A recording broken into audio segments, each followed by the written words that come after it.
हमारे इस चैनल को सब्सक्राइब करने के साथ ही हमारे इस माई सेकंड चैनल यानी कि सुपर हिट डांस चैनल को भी सब्सक्राइब करके बेल आइकन को ऑन कर दीजिए।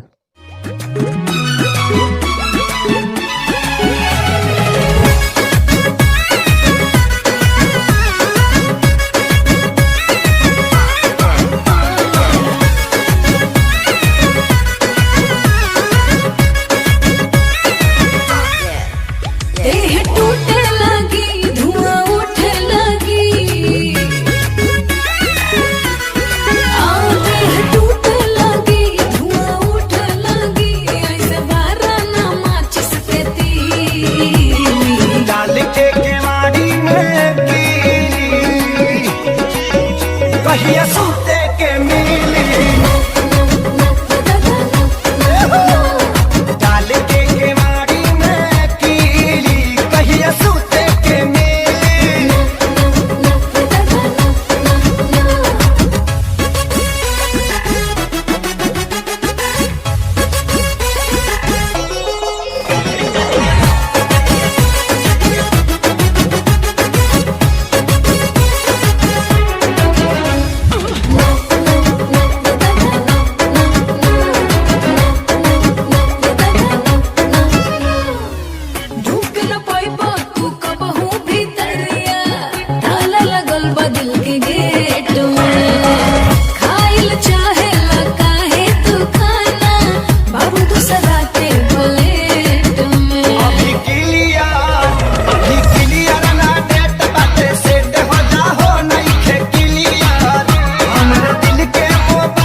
डाल के केवाड़ी में कीली कहिया सूते के मिली।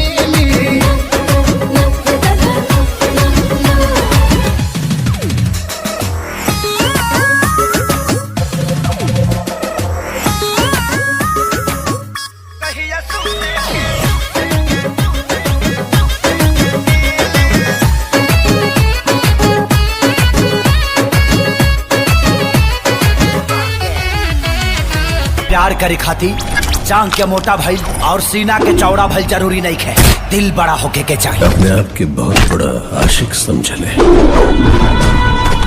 चल तो साबित कर।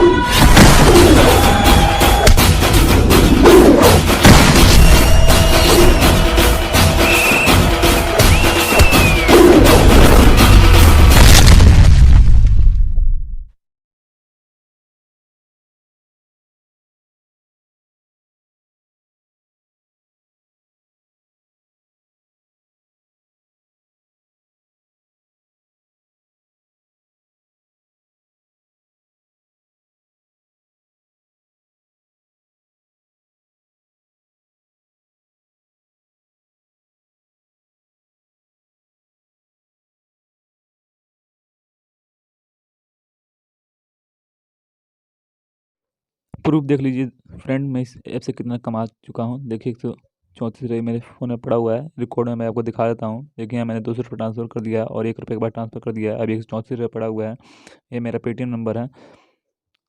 इससे आप देखिए लिखो और कमाओ 150 रुपये। अगर आपका ऐप अच्छा लगे तो इसको डाउनलोड करने के लिए नीचे मैं डिस्क्रिप्शन बॉक्स में लिंक दे दूँगा, वहाँ से आप डाउनलोड कर पैसा आप कमा सकते हैं। आपको डाउनलोड करते ही 25 रुपये मिल जाएगा और मेरा रेफर कोड डाल लीजिएगा 00M6Z2, तो आपको 25 रुपये और मिल जाएगा। नीचे मेरा रेफर कोड दिया हुआ है, डाउनलोड करके पैसे कमाओ और मज़े उठाओ।